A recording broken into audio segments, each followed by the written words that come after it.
let's give them something to cheer for now. The cat's still going crazy in there. I told our players, you need to be more like a dog. Time now for the College Football Inquirer. Here's Pat, Russ, and Dan. All right, welcome to the pod. And the SEC put out its 2024 opponents and locations for the opponents. Obviously, in 2024, Texas and Oklahoma finally show up. Divisions are gone. We discussed ad nauseum the 8 and 9 game situation. But they released their schedule. I'm still in favor of 9 games. But holy cow, is this pretty exciting. I'm going to admit.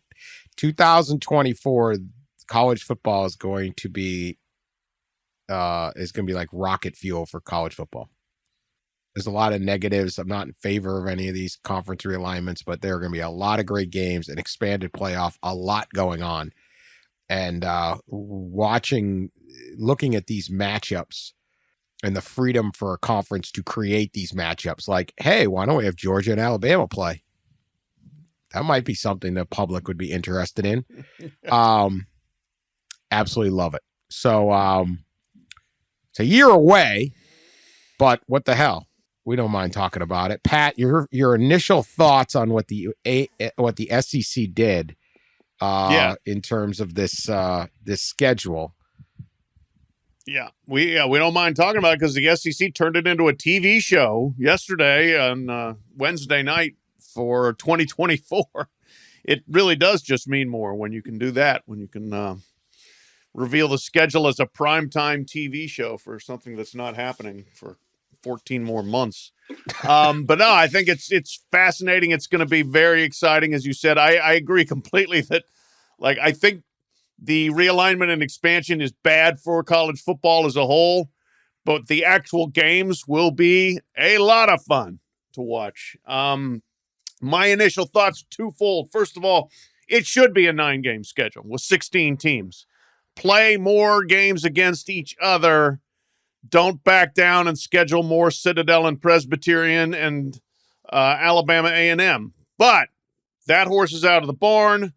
The schedule is set, and they did a very good job with this schedule. It is as fair and balanced as you can get, given the rubric that they kind of took on, which is a 16-team league with 8 A teams and 8 B teams in terms of success over the last decade.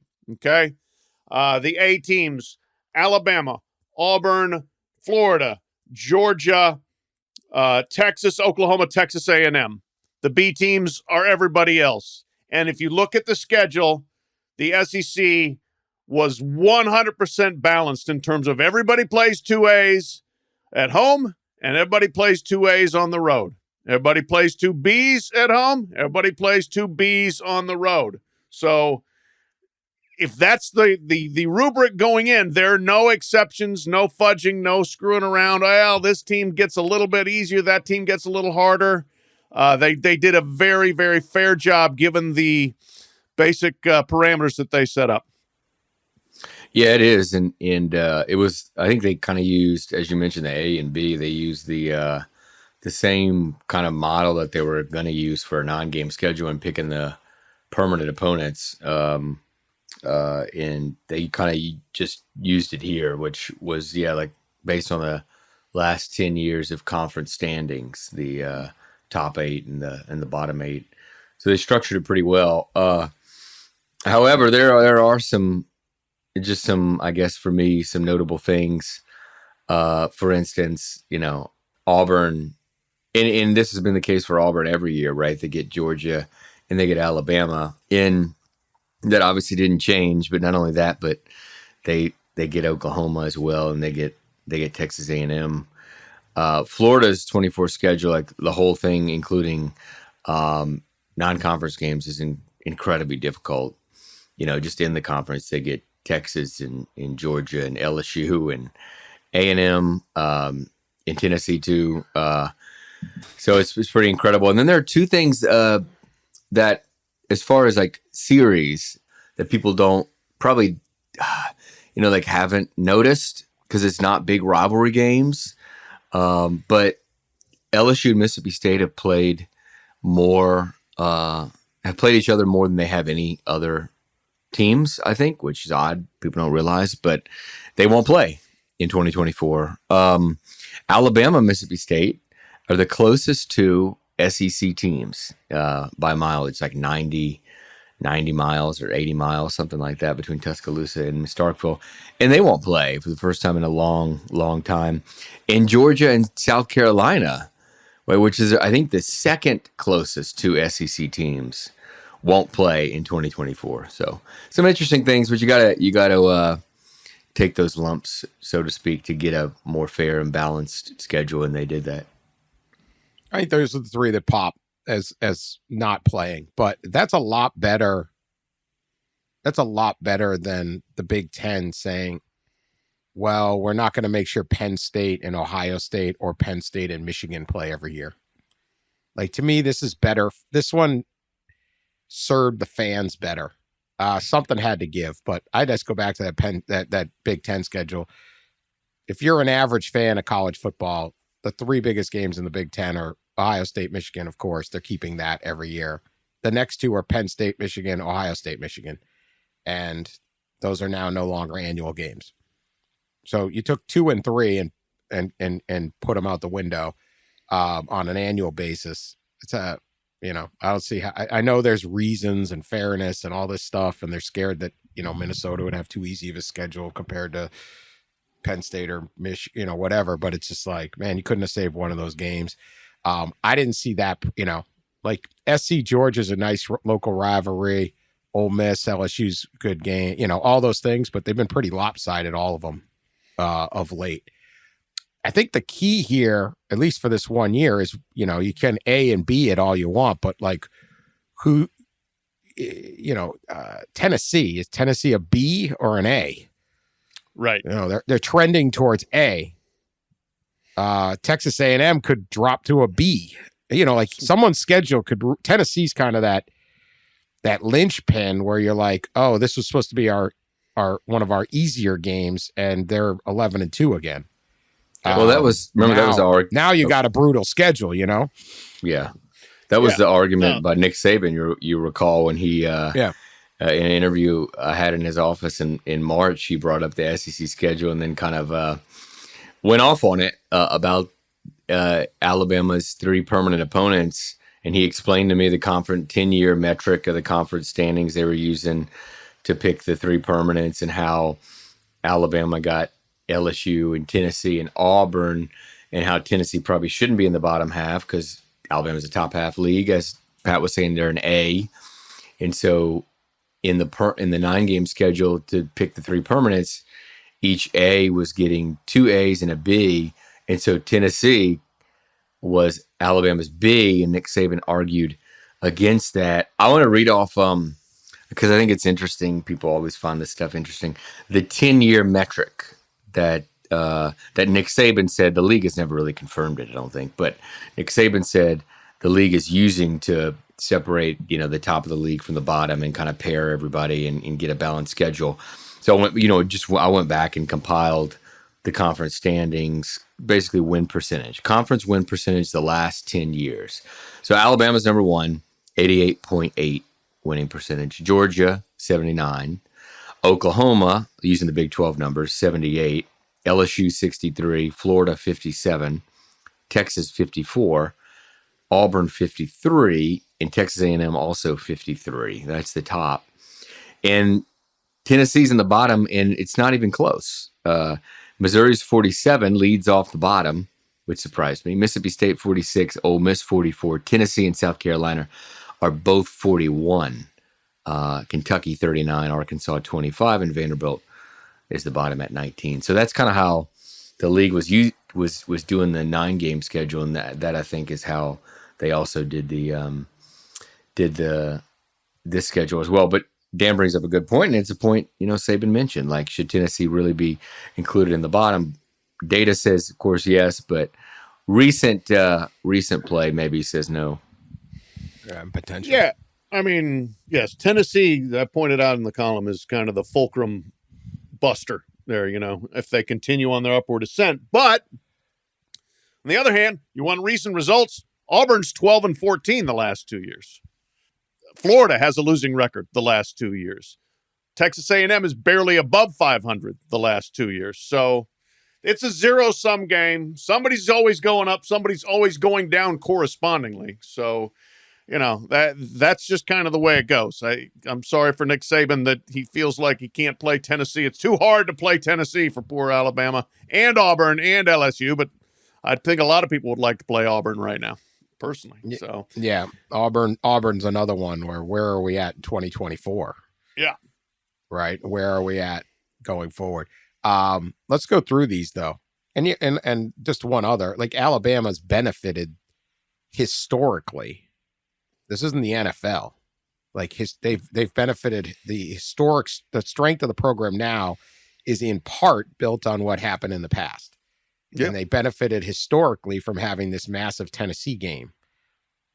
That's very important in a flagship game, as many flagship games as you can have. So it's complicated. That's what we love about the sport.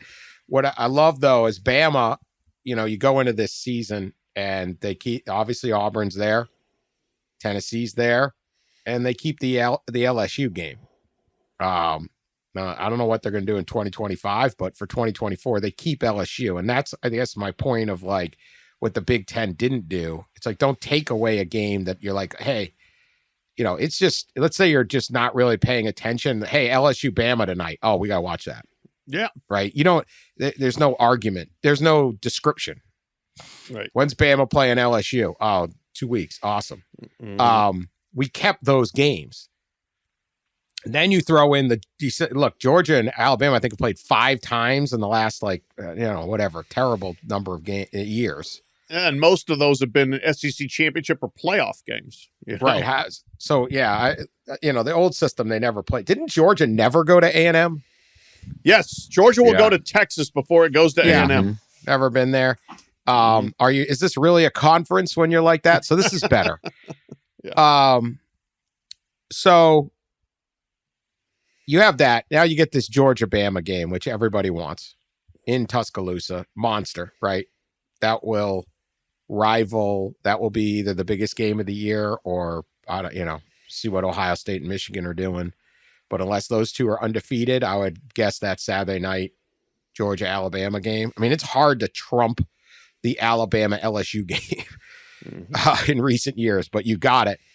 And then I like, they're sending Alabama to play Oklahoma. Oklahoma and Texas are each getting a home game against one of the current flagships, right? Oklahoma gets Alabama to show up. Texas gets Georgia to show up. We'll get to Texas in a little bit. And I love that.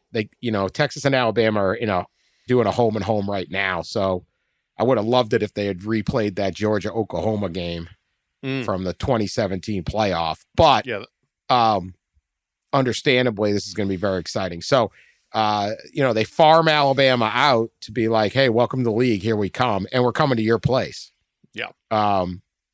But they kept those traditional games. And, again, like we didn't lose LSU, which I didn't want to see Bama LSU get lost on. Yeah, no, I think it's very important to keep that game. It is an appointment viewing game and has been since Nick Saban got to Alabama, frankly. So 15, 16 years. The interesting thing with the calendar, okay, like where are they going to put Alabama, Georgia? Because if they have the Iron Bowl at the end of the season, like they always have and always will, I'm sure that will stay there. And if they try to keep Alabama LSU in that first week of November slot. And if you try to keep Alabama Tennessee third weekend of October, you're going to have to play that Georgia Alabama game early, I would say, because also Florida's got that cocktail party game against Georgia that is usually end of October, beginning of November. So I would suspect we will see that game first weekend of October, last weekend of September, because Alabama's schedule, it's going to be 4 big cataclysms, and they're going to try to spread them out, I would imagine. Yeah, I think that game The last time they played in 2020, last time they played in the regular season, that game was, I feel like it was pretty early, right? I feel like it was like in late September, October, so you'd think it'd be probably around that date. I'm going to read Mike Rodak, covers Alabama for 24/7 Sports. He tweeted this out. Nick Saban to Ross Dellenger in March. They're giving us Tennessee, Auburn, and LSU. I don't know how they come up with that.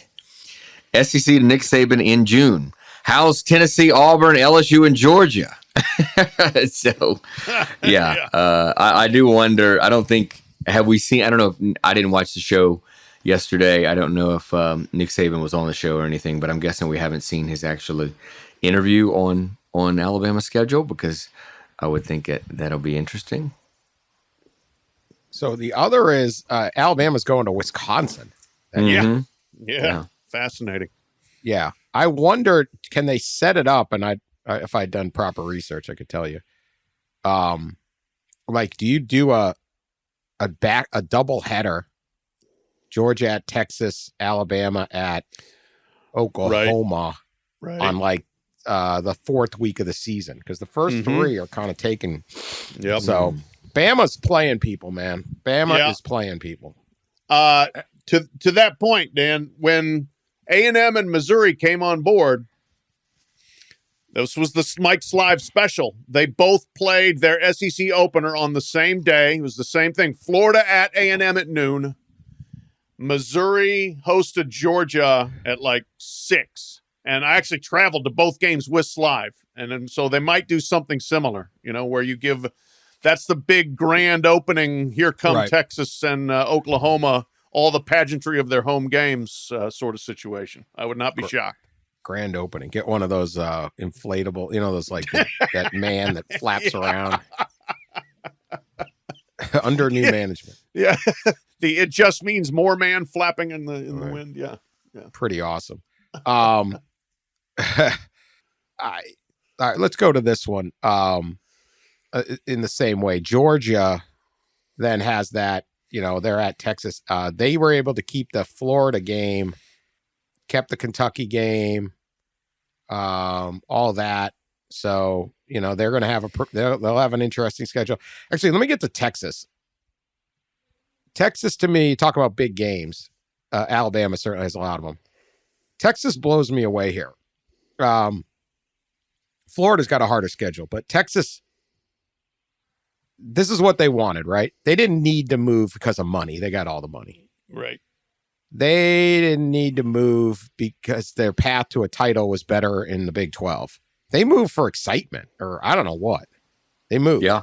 Mm-hmm. Yeah. That's exactly why they wanted excitement. They were tired. And look, I think they're 91-79 since 2010.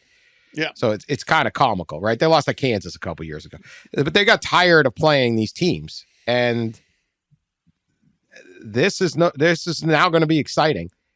2024 with Arch Manning as the projected starter quarterback. They have at least 4 games that will be the biggest game of the week. Yep. Or co-biggest game of the week, depending if they do that SEC opener. First off, they're at Michigan. Yeah. Second week of the season. I mean, brand-wise, can't really get much bigger. No. Fantastic. At Michigan, great non-conference game. That's the kind of games we need.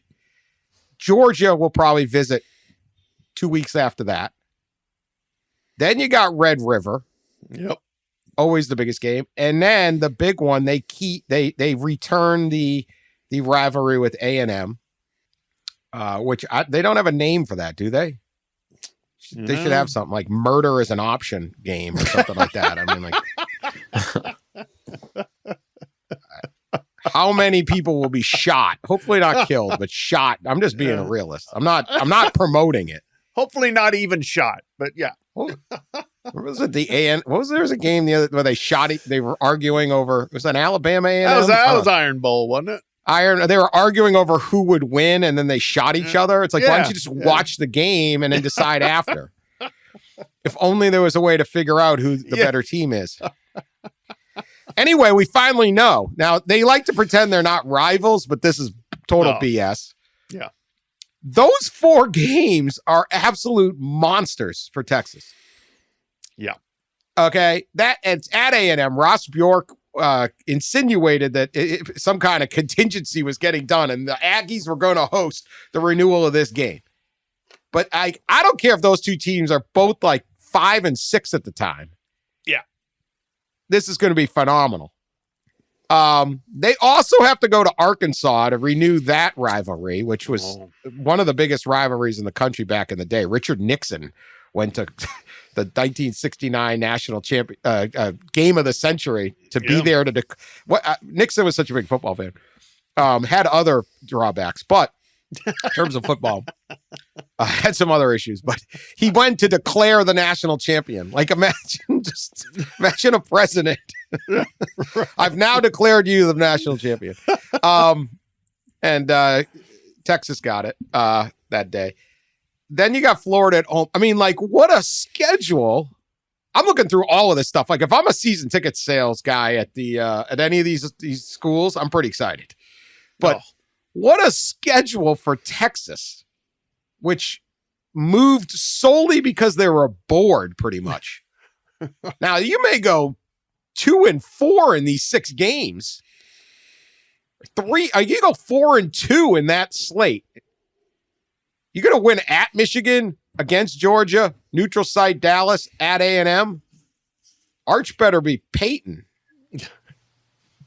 It's too bad they didn't give Texas LSU so we could maybe have a little Arch Louisiana meeting. But the year after, I was hoping that might happen. But a year after when they maybe begin a 9-game schedule. That's something to briefly talk about. I've gotten asked a lot about it, just on radio or just people around, about, well, why are they doing just this one year, and what's going to happen in 25? And I mean, the sense is that they will go to 9-game conference schedule, and I think within the next year, maybe within the next few months, we'll know more. But with 9 games, it'll be nice because every 2 years, each team will play the other one, so we will hopefully get that Texas LSU, that Arch matchup.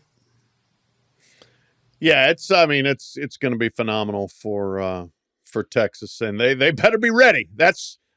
I think this is a very important season for Texas in terms of ramping up and establishing some credibility before going into this, because they have been little other than mediocre for more than a decade.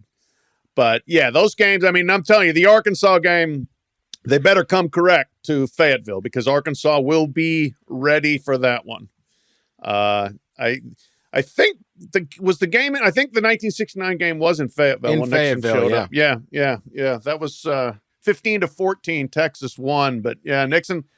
He liked his football. I guess maybe we can get John Dean or Woodward and Bernstein on the pod to talk a little Nixon football. Nixon's the best. I'm pretty sure everybody else is gone, like Rosemary Woods, who deleted the White House tapes. I think she's gone. So, but we'll do a little Nixon retrospective if the summer really gets dry. I'll do you one more Nixon football story. Let's do it now. Because when else are we talking Richard Nixon? Fire away. So Nixon, Watergate, that's all before my time. I don't know. Okay, I don't need people right. He extended the war. I'm sure the guy was terrible. He was great. Whatever. This is non-political. He did one of the greatest services of all time for sports fans. There was a playoff game, the NFL playoffs. And back in the day, the NFL would not allow home games to be on TV in the market they were in. Okay, including the playoffs, even if they sold out. What a terrible rule. Terrible rule. Dumbest rule ever. So the Washington was going to play somebody in this playoff game, and Nixon was aghast that he would not be able to watch. Okay, maybe he should have been working on other things, but whatever. And people in Washington used to drive to people were going to drive to Philadelphia and rent a motel room and watch the game there. Wow. Right. That's how you had to do the NFL in whatever this year was, 1971 or something. Crazy. Now we're bitching about Peacock. Better than driving to Philly and staying in a no-tell motel. No, hon, I wasn't with the secretary. It was me, Jerry, Freddie. Anyway, 4 dudes pack into the thing. Yeah. So he lobbies Pete Rozelle to allow, if a game is sold out, show the game. And he argued to the NFL that it would help their league if you could watch the game. He's like, let the people watch the football game, and the president will take care of the NFL in some other future business. Wow. And it came out on these white. Okay, so remember when they released they had the audio tape for like 50 years later, they finally are allowed to like I don't know, all presidential documents are public. Declassified, yeah. Yeah. So everyone's listening for like, did you cover up the Watergate thing or whatever? And this pops out, a call between him and the NFL where he's basically arguing it, and the NFL goes for it.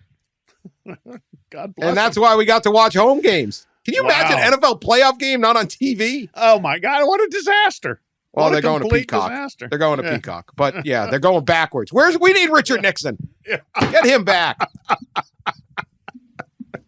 We need Richard Nixon as a special assistant to football fans, not Anyway, as the anything guy- else. The biggest football fan we ever had, Richard Nixon. Yeah. Anyway, next.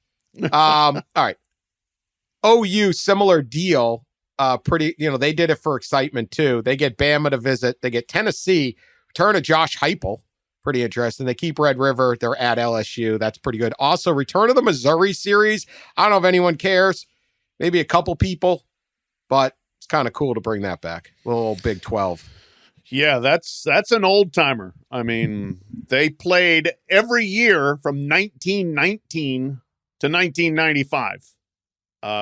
Oklahoma won the vast majority of them, as they did against everyone from 1919 to 1925. But there were some great games in there. Heck, I was on a field storm at Missouri after a 10-0 win over the Sooners in 1984, I believe it was. You stormed the field? I was on the field. I was on the field. Oh, dear leader Sankey would not be happy with Pat. He would not. Oh. My roommate came back to our dorm room drunk as a skunk and holding up a 2-foot piece of goalpost that he got. They took it down and hacksawed it down at Harpo's. He came home with it. I hope he still has it. I hope so too. You don't throw that out. Someone's cleaning out the garage and that thing gets pitched. Yeah. Do not pitch that. All right. We won't tell Sankey. Yeah. Dearly. Plenty man, of SEC dear leader people came listen through. to the pod. He'll hear about it. He may listen to the pod now. He may. listen to the- I may get fined. I may get fined for field storming. You're on probation. You're on probation. There we go. Florida Gators. How about this schedule? First off, they loaded up on the non-conference, and good for them. Yeah. Good for the Gators. They're playing Florida State and Miami, so they can win like the ACC, whatever league, coastal or coastal or Atlantic, whichever one those guys are in. I never know the ACC's. They've done away with their divisions, so Good. It doesn't even matter. They're playing Florida State and Miami. They're also playing UCF. Then they got a game against Stanford. That's their non-conference. FSU, Miami, and UCF. Then they get Kentucky, LSU, Ole Miss, and A&M to visit the Swamp. They get Georgia in Jacksonville. Then they're at Tennessee, Texas, and Mississippi State. Holy hell, Billy Napier. If you had known that, you might have stayed out there in Louisiana. Woo! That is a hell of a schedule. Really is. Good for them, man. At least they've had a hard time getting their students to show up when they play the MAC schools and teams like that. They shouldn't have any trouble bringing students and everyone else to the stadium for those games. Yeah, I mean that is a big that's a big one. Mississippi State. How about Mississippi State? Yeah. Okay. Like, this is the problem with that A and B thing when you're down the bottom of the B. Yeah. Zach Arnett. Get the rosary beads out. Georgia, Tennessee, Texas, and Ole Miss on the road. Arkansas, A&M, Florida, Missouri visit. congrats, you got rid of Bama and LSU, but yikes. How about that road schedule? Yeah. Rough. Two things. Go ahead, Ross. No, yeah, I was just gonna say you got rid of the Alabamas and LSU's replaced by the Georgias and the Texas, and then you throw in Florida in there. It's pretty spicy. And I wonder how Mississippi State's fan base feels about ending those two. Like I said earlier, those two like a long-standing kind of series. LSU and State, like I said, have played more than any other. They play each other more than anybody else. And then Alabama's just like right down the road. So I'd be curious how they feel. I tell you what, though, Mississippi State stole the show. Their design, their graphics team stole the show on Wednesday with the AI logos of each, or whatever you want to call them, creations of each team on its schedule. I have a feeling we'll be using those memes come the regular season. Terrifying.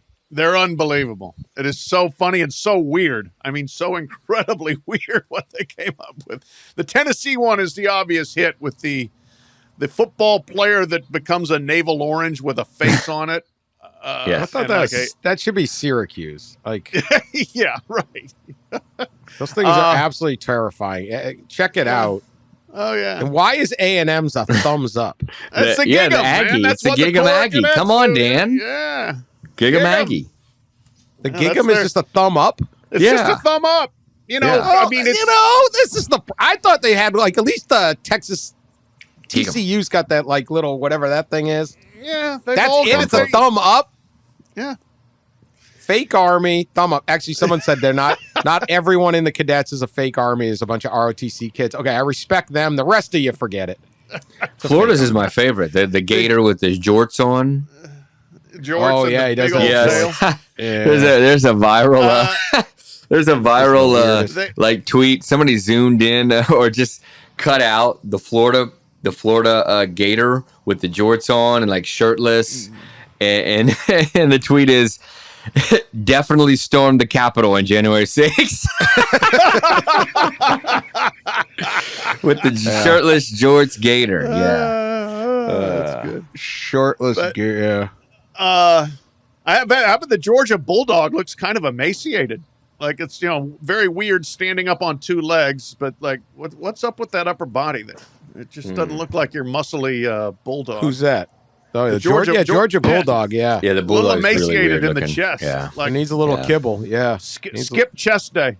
Come on, You man. can't trust AI, I'm telling you. Can't trust AI. No, don't trust AI. Yeah. I will say also, at Mississippi State, one of three big winners from the SEC West that no longer have to play Alabama, at least in 2024. Mississippi State, Arkansas, and Mississippi combined against Nick Saban, Saban with the Tide, are 3-45. Arkansas 0-16. Mississippi State 1-15. Mississippi 2-14. They finally get away from Saban and from Alabama in 2024. So congratulations to them. Yeah, there's definitely a bit where you're like, look at Alabama sells us tickets, but our fan base is sick of that game. Yeah. Rutgers is like that in the Big Ten. They're like, we had to play Penn State, Ohio State. We're losing 163-21 every year. I don't see. To me, Arkansas. Again, you know who's having a good day? Arkansas season ticket sales director. Heck yeah. 2024, they get Texas to come.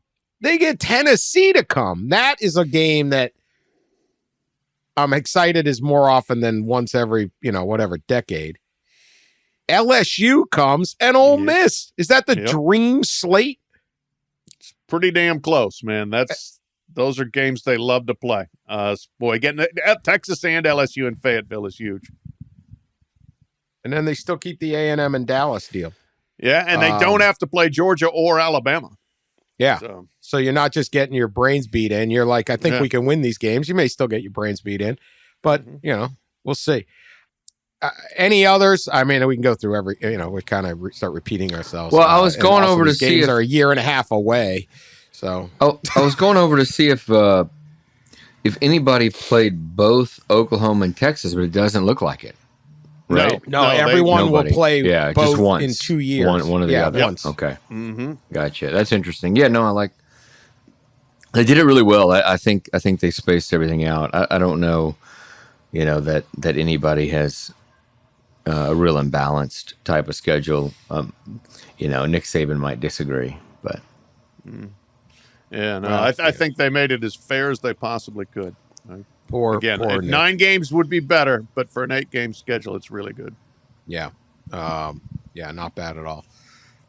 So Texas Tech, former Big 12, former member with Oklahoma and Texas, they announced that they will induct the late Mike Leach in their Hall of Honor.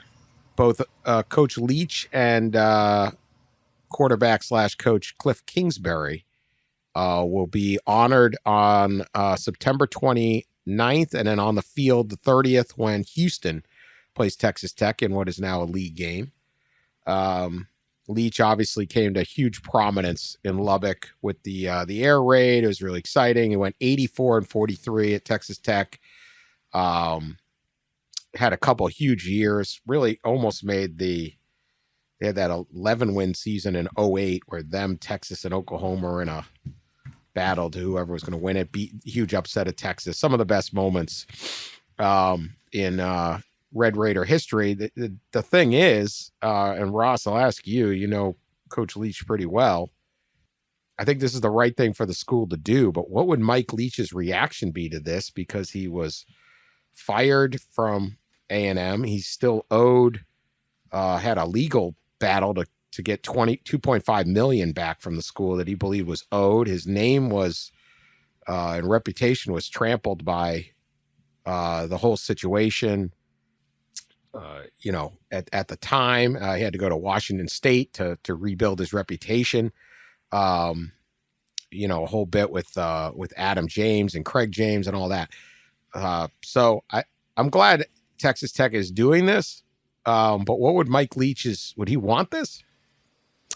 I don't think so. I really don't. I don't know that he would attend. I don't know that he would accept the invitation. Or the honor, probably about a week, or no, probably about 3 or 4 weeks after he passed, one of his good friends who he traveled with around the country, around the world, I spoke to him for an interview that I actually still have not used, and a lot of it was kind of on background or off the record, but they were really, really tight. In fact, Mike stayed at this friend's house in Houston the week that he passed, when he was in the hospital there in Houston for a couple days, and then he was released and he passed that weekend. But and the friend, all he wanted to do was talk about the Texas Tech issue and how important it was to Mike, and how Mike never forgot about it, and to the very bitter end he was angry about it and frustrated, and felt like he was wronged. And so I don't know that Mike would have attended. I don't know that Mike would have accepted this honor at all. I would think he would say, "Pay me my money." Yeah. That's the one thing he did say several times. Anytime anybody brought up Texas Tech after then, was like, they owe me money. That was as acrimonious as it could get. I certainly understand the let bygones be bygones sentiment, and we want to celebrate this guy, but what if the guy doesn't want to be celebrated there? And I wonder what his family input would be. Maybe they would bury the hatchet for Mike, so to speak. But it's interesting as they're kind of trying to gild that lily retrospectively. And, there's been plenty of people that I don't think were on very good terms with Mike Leach, who all of a sudden were, praising him after his death, which you should praise him if, that's a time to get a little perspective. But this would be an interesting dynamic when this goes down. Will his family go? Who will attend? And yes, we would love to get a live line to Coach Leach in the hereafter to hear his thoughts. I don't know. Obviously, I hope they work that out with the family. Maybe wait longer. I don't know. It's just a kind of, that was a tough one. And yeah, it was quick. Leach could be difficult too. Oh yeah. And I don't want to speak ill of the dead, but we also, there's some reasonable, maybe this could have been hatchet, but man, someone owes me $2.5 million and then wants to honor me. I don't need to be honored. I need my $2.5 million. Right. I don't need a statue or a bust or a certificate. Yeah. And I mean, the Hall of Honor. And then Kingsbury, like, wait, what? I won. Kingsbury had damn Patrick Mahomes and they couldn't win. Yeah. Imagine giving Mike Leach Patrick Mahomes. Holy geez. I don't know. Pretty dramatic one there. Pat, you had a story about a colorful coach. Oh yeah. Speaking of coaches who left a bit of a lightning rod imprint. I talked to Pete Bevacqua, the incoming athletic director at Notre Dame, last week. He's coming in to take over for Jack Swarbrick in 2024. He's going to be on campus and kind of like in a mentee role, for the rest of this year and then taking over at some point in 24. Anyway, he's a very, engaging guy. He was a Notre Dame grad whose dad was a Notre Dame grad. I mean, he is the classic grew up with the Golden Dome guy who went to school there. He could have played some small college football as a quarterback, but he wanted to go to Notre Dame. And then when he got there, he decided he wanted to walk on as a punter.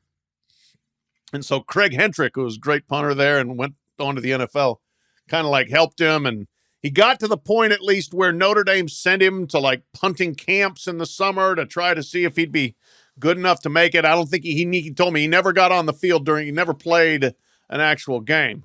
But he was on the team from, 89 or 90 to 93.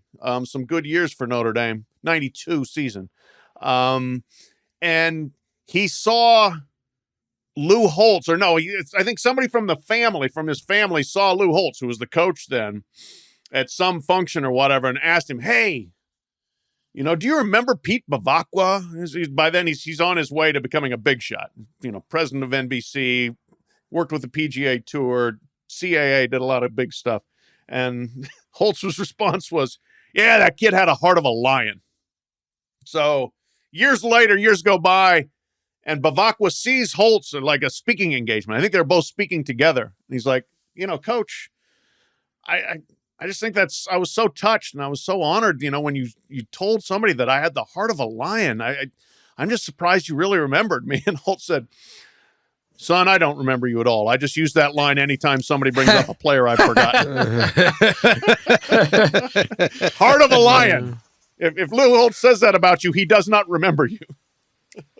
I was going to say, like, Lou Holtz, so what, he's coaching 100 guys a year? Yeah. For like 35 years? Yeah. Walk-on punter? Yeah, the walk-on punter. Heart of a lion, the backup punter. Grit. Yeah. Notre Dame. God, Lou could have pulled it off, right? He could have just been like, yeah, I remember you, Sonny. You do have a heart of the lion. Yeah. I mean, like, he could have pulled it off or something. God, he told the truth.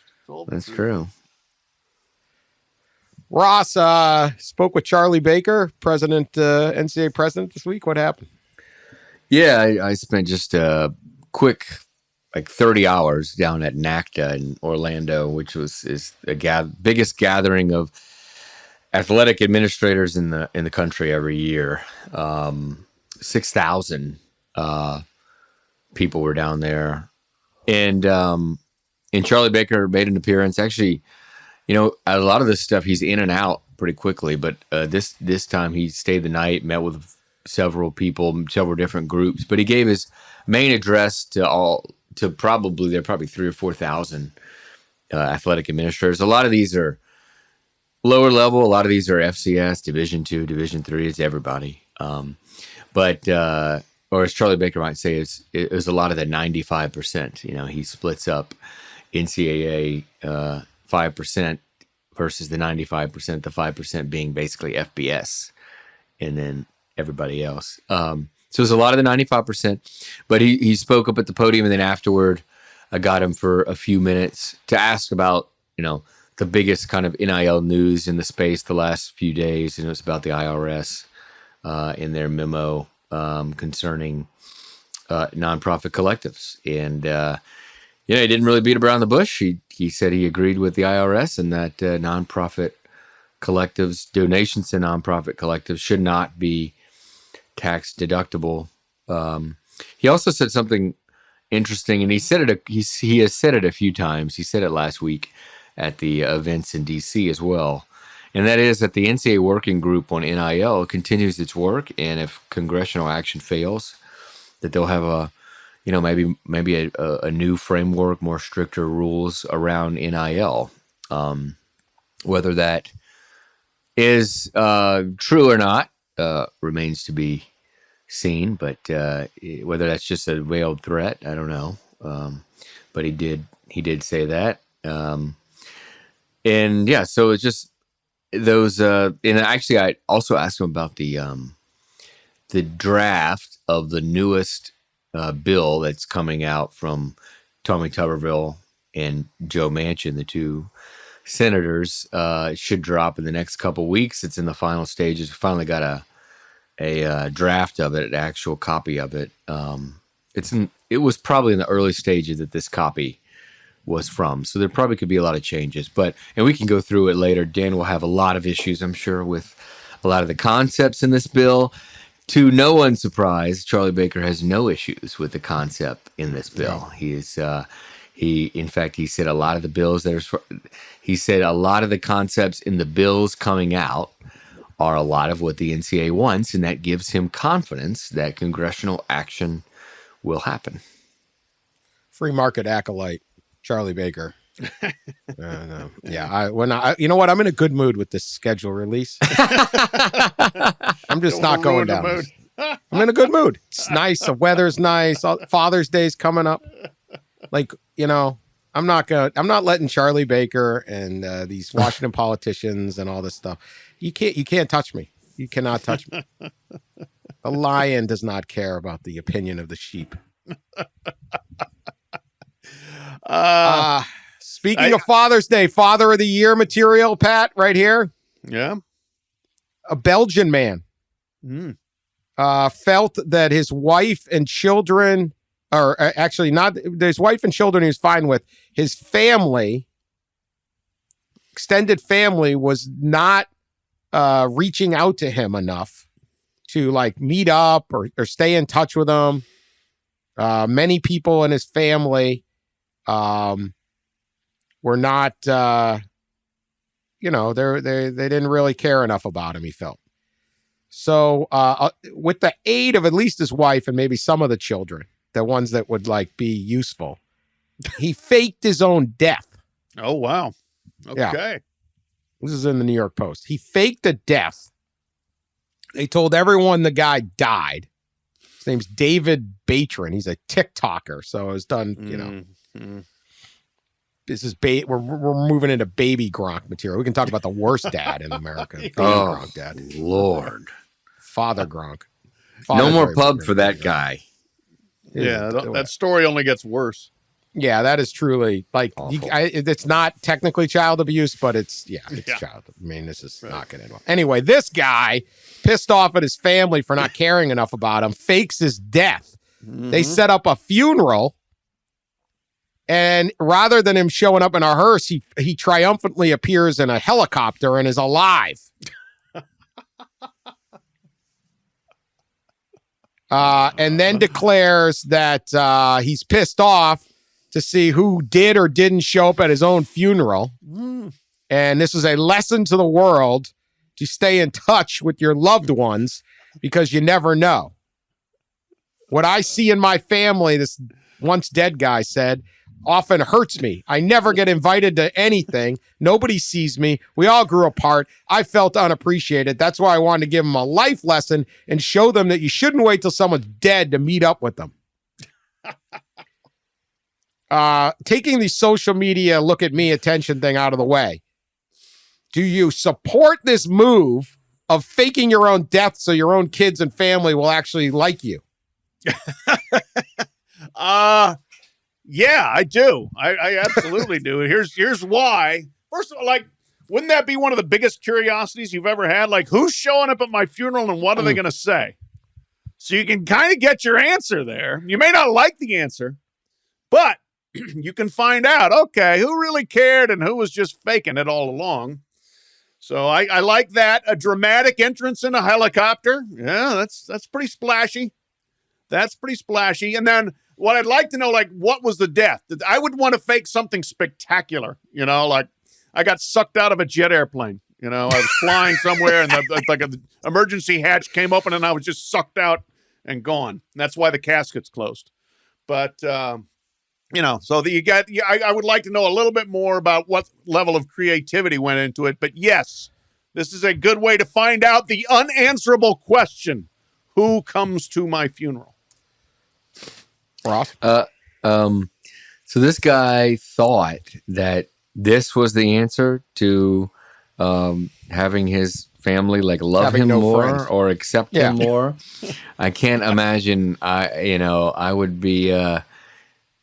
Also, when he actually dies, are they all going to be like, "Oh, come on, he's doing it again, old dad again. Here he is," and then nobody's going to show up. So quite a move. That I will say, I would agree with Pat. Like, you do wonder, you do. It is one of the things that you kind of want to see, like who comes to your funeral, or what is it like? But also to like a helicopter, like, man, wow, he went to the next level. So how about the random the family member that actually was like sad, and then it's like, hey, all right, they're a winner, they're in the thing. I don't know. Yeah. We also had the story this week in Ecuador of a 76-year-old woman who was declared dead at the hospital, and apparently in Ecuador they immediately go to the wake. There's no waiting around. And they're at the wake later that night, and she starts knocking on the coffin. 5 hours after being declared dead, this woman's knocking on the door saying, "Yo, I was just asleep or something. Let me out of here." They have video. Yeah.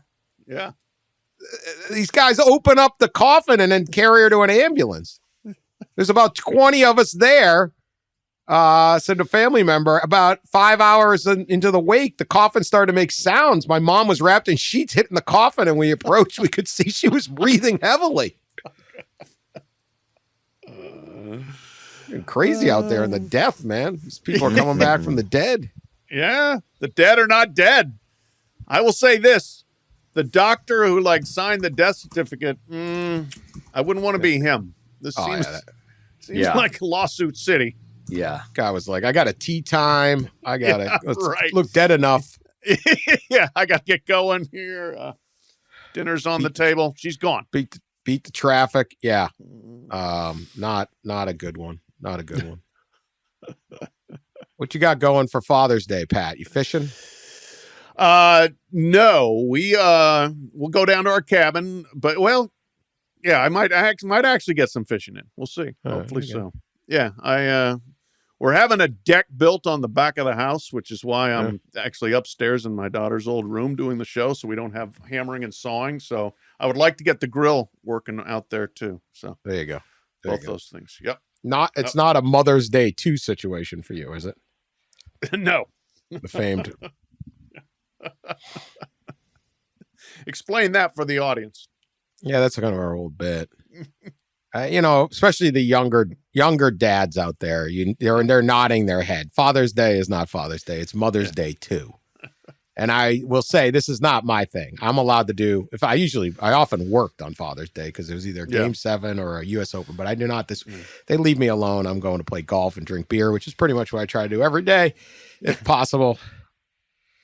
Father's Day 2, though, is the over, it's like, hey, what are you hoping to do for Father's Day? And you're like, yeah, I think, maybe me and the guys are going to go out drinking Saturday night, so maybe I can sleep in a little Sunday. And, I don't know, maybe fish, maybe watch the U.S. Open later. And it's like, no. Well, we got 8 a.m. mass.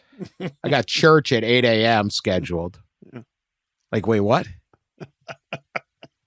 Did God get the Father's Day off? He was a father. 8 a.m. Yeah, we got to go early because we got a reservation at that overcrowded brunch place. That has just has random coffee cups in an effort to be ironic.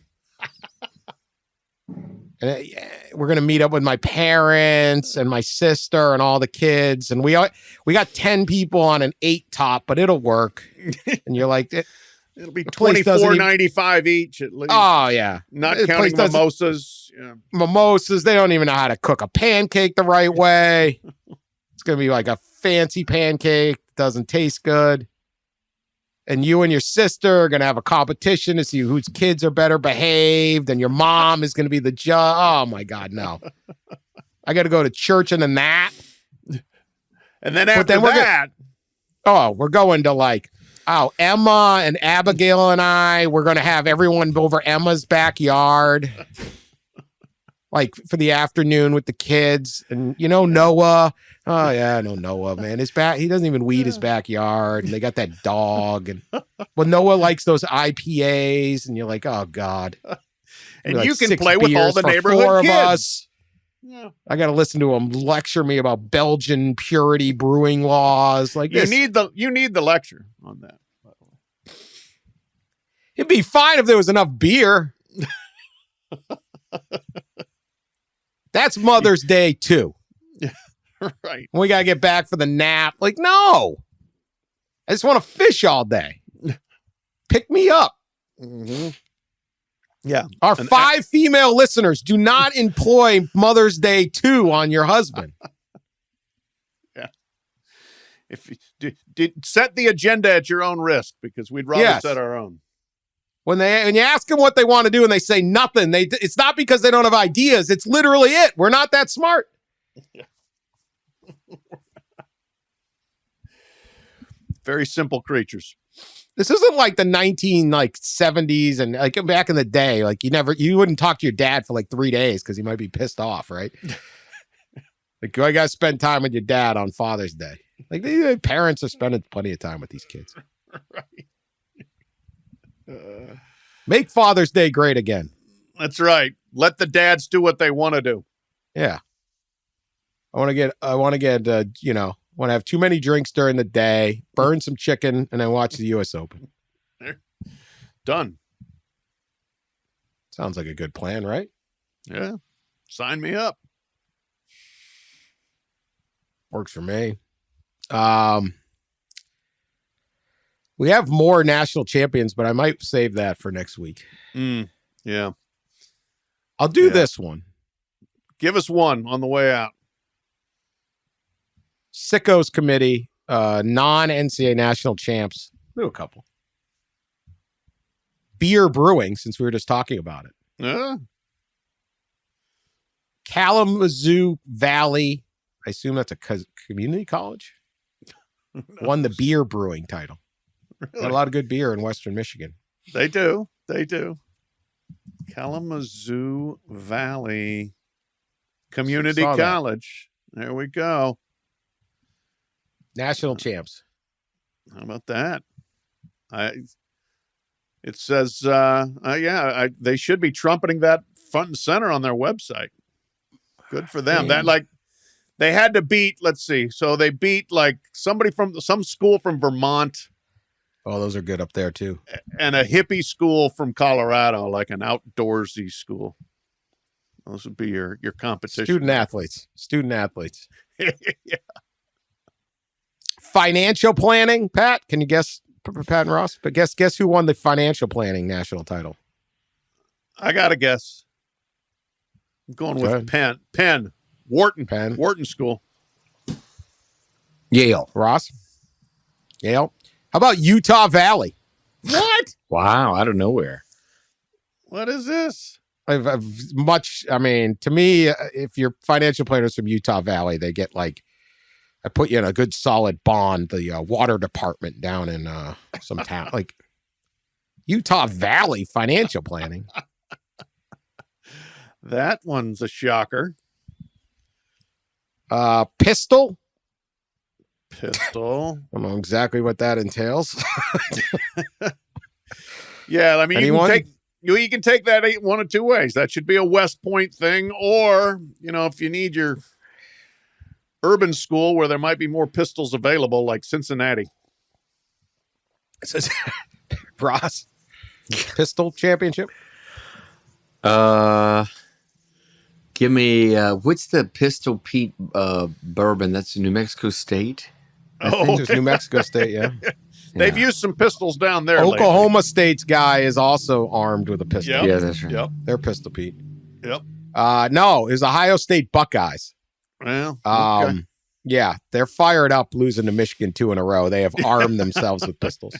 Armed and dangerous and angry. Yeah. Yeah, this one bothers me less that Army didn't win because they got better stuff than a pistol. Yeah. Right. Okay. Right. If you think. No. Tractor Loader Backhoe National Championship. What is this crap? Come on now. I'm just reading the thing. Backhoe. Tractor loader backhoe. There is skill to a backhoe. I'm sure I used to know how to run a backhoe. Did you really? Yeah, and the good backhoe guy is, they're invaluable. Yeah. Very skilled. Tractor Loader Backhoe. Okay. National titles. I'll just read it. Kansas State. Oh, I was thinking Kansas. Yeah. Yeah, they can dig an irrigation canal with the best of them. All right. This will be a lot. We'll save the rest of these. Irrigation troubleshooting national title. Irrigation troubleshooning. Good God. Sounds like something important though. Like really. It should be like University of New Orleans because they got water all around pumps? them. They're subterranean to a degree. Things flood all the time. It's a fair point. I'm gonna go with somebody in the Mississippi Delta. Like, give me like Alcorn State or something like that. Mississippi Valley. Well, close, and I don't know how you don't know this. You should be bursting with pride. It's the Bulldogs. Mississippi State Bulldogs, not surprising. National champs, okay, yeah, there you go. National champs in irrigation troubleshooting. So apparently your school is not getting the word out. Yeah, the way it should. That should be an email bulletin blast to all alums. Right, celebrating that and asking for more money. Yeah, absolutely. Where's the NIL deal on that? Yeah, show your pride in our irrigation group. Who else would win it but Mississippi State? Kind of makes sense now. All right, that's our show. Everyone have a nice Father's Day if you are a father or can spend time with your father or even enjoy Mother's Day too. It's not that bad. It's not that bad. We will be back next week with who knows what. Something will happen. Don't worry about it. Continue to subscribe, spread the word. We've had a great month of listenership. Again, every month we get bigger. You guys need hobbies, but until you get one, we're here for you. Yeah. Thank you for not having a life. Appreciate it. Thank you for having nothing else to do. Yeah. But hear these things. We'll be back then. We'll talk to you later.